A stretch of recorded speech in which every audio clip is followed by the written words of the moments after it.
విశాఖపట్నం ధర్నాలతో దద్దరిల్లుతుంది. ఏపీలో వైసీపీ ప్రభుత్వానికి వ్యతిరేకంగా ఉద్యోగస్తులు, కార్మికులు ఇలా అన్ని రకాల వర్గాలు మూకుముడిగా నిరసన చేపట్టాయి. విశాఖలో ప్రభుత్వానికి వ్యతిరేకంగా జరుగుతున్న ఆందోళనలపై మరింత సమాచారం మా ప్రతినిధి కిరణ్ అందిస్తారు.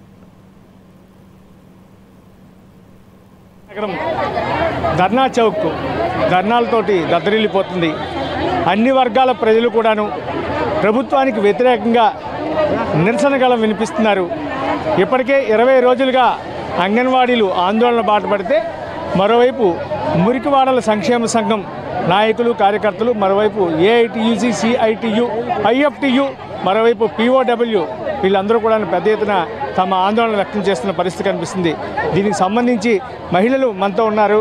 మేడం గారు, చెప్పండి, మీ ఆందోళన ప్రధాన కారణం ఏంటి? ఈ సంవత్సరంలో మీది చివరి ఆందోళన, ఇది ఎలా ఉండిపోతుంది? చివరి ఆందోళన పద్మగారితో మాట్లాడు. అంగన్వాడీలు వాళ్ళ కనీస వేతనాల కోసం దాదాపు 20 రోజుల నుంచి కూడా ఈ కార్యక్రమాన్ని చేపట్టారు. కనీసం వాళ్ళకి మేము సంఘాలుగా మద్దతుని తెలియజేస్తున్నామంటే దీని అర్థం ఏంటనేది మీరు తెలుసుకోవాలి. ఇప్పుడు ఈరోజు మొత్తంగా చూసుకునేటప్పుడు కూడా అంగన్వాడీలు ఒక్కలే కాదు, సర్వశిక్షణ అభియాన్ వాళ్ళు కూడా చేస్తున్నారు, అలాగే వాలంటీర్స్ కూడా చేస్తున్నారు. వీళ్ళందరూ కూడా కనీస వేతనం అమలు చేయాలి అని చెప్పేసి, మరి గవర్నమెంట్ కనీస వేతనం పెట్టింది కదా, దేనికోసం? ఆ జీవోని ఇంప్లిమెంటేషన్ చేయాలి కదా. ఏనాడు కనీస వేతనం జీవో తీసుకొచ్చావు, ఇంతవరకు ఎందుకు అమలు చేయలేదు? అలాగే మున్సిపల్ వర్కర్స్ కూడా కనీస వేతనాల మీద వాళ్ళు కూడా ఈరోజు సమ్మె చేస్తున్నారు. అంటే అందరూ అన్ని వైపుల నుంచి కూడా నీకు ఒక ఉచ్చు బిగిస్తున్నారు. రేపు రాబోయే ఎన్నికల్లో నేనే కానీ మళ్ళీ సీఎం అయిపోతానని నువ్వు అనుకుంటున్నావు, కానీ చాలా తప్పు.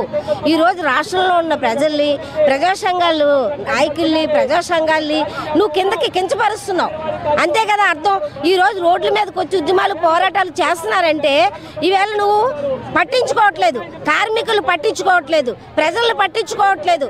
ఈవేళ ఎవరిని పట్టించుకోకపోవడం వల్ల అన్ని సంఘాలు కూడా ఈవేళ ముందుకొచ్చి ఈ ఉధృతంగా ఈ కార్యక్రమాలు చేస్తున్నారు. నువ్వు వెంటనే జీవోని ఇంప్లిమెంటేషన్ చేయాలి, చెయ్యకపోతే ఒప్పుకునేది లేదు. ఎందుకంటే అన్ని ప్రజా సంఘాలు మద్దతు ఈవేళ ఎందుకు ఇస్తున్నావంటే ఆ జీవోని ఇంప్లిమెంట్. నువ్వేం చెప్పావు? మాట తప్పను మడమ తిప్పను అని అన్నావు. నువ్వు మాట తప్పావు, మడము తిప్పావు, అన్నీ తిప్పావు కదా. ఈరోజు మాట తప్పను మడమ తిప్పను నాకు అర్థం లేదు.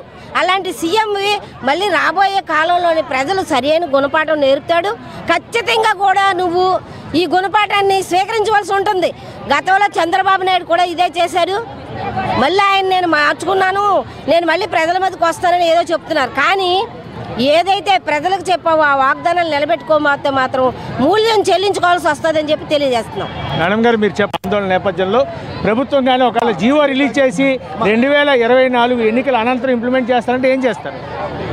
2024 చేస్తామనంటే మేము నమ్మమండి.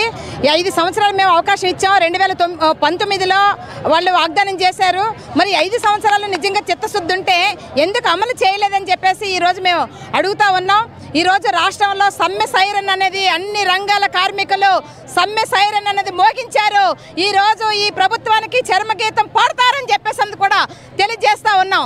ఈరోజు ఒకవైపు విపరీతమైన నిత్యావసర వస్తువుల ధరలు విపరీతంగా పెరిగిపోతూ ఉన్నాయి.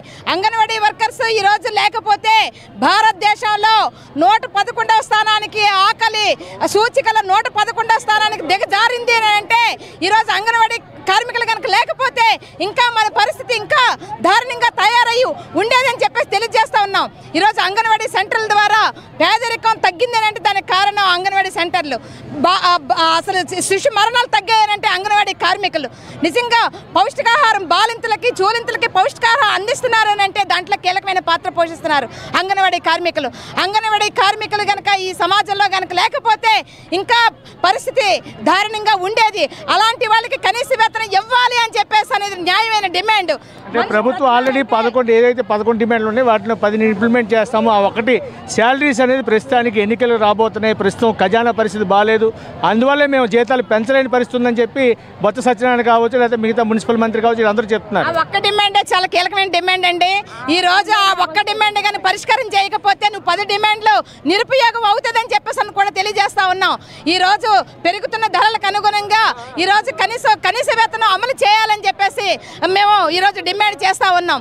అలాగే ఈరోజు మున్సిపల్ వర్కర్లు కనుక లేకపోతే విశాఖపట్నం సుందర నగరం అని చెప్పేసి ఒకవైపు భారతదేశంలోనే స్వచ్ఛ భారత్ పేరుతోటి విశాఖ సుందర నగరం స్మార్ట్ సిటీ అని చెప్పేసి అవార్డులు అందుకునే వాళ్ళే అవార్డులు ఇవ్వడమే కాదు, ఆ సుందర నగరం తీర్చిదిద్దే దాంట్లో కీలక పాత్ర పోషిస్తున్న అంగన్వాడీ మున్సిపల్ వర్కర్ల సమస్యలు పరిష్కారం చేయాలని చెప్పేసి డిమాండ్ చేస్తున్నాం.